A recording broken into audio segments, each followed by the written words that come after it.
Herkese selamlar. Bugün otistik sinif yoldaşlarımla pikniğe gedirik. Mən də bu günü vlogladım. Burada əlimdə keksim var. Bunu bişirmişdim Ləmanın ad günü üçün. Sonra da gedirik uşaqlarla marketə. Marketdə qırğın, qiyamat, axırda bir şeylər alıb çıxırıq. Sonrasında fakir olduğumuz üçün avtobusa doluşuruq və hamı bir yerdə parka doğru yol alırıq.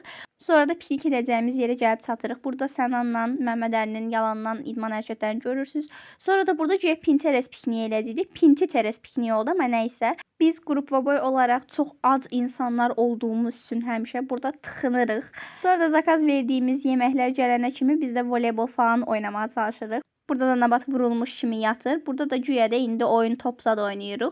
Sonra da Ləmanın Happy Birthday-sini eləyirik. Sonra da Araşla Elmir can sağlığı eləyir. Ondan sonrasında isə bundan sonrası artıq yoxdur uşaqlar. 2 gün öncə əsla bir-birimizi qırıb batırmamışıq kimi burada yaranan səmimiyyətə bir bakar mısınız? Burada da dediyim kimi oynayırıq. Sonra da avtobusa minib artıq evə yollanırıq. Bu videonun uzun versiyasını YouTube'da yayınlamışam. Oradan da baxa bilərsiniz. Bütün sinif yoldaşlarıma da buradan təşəkkürlər. Sağ olun, salamat qalın.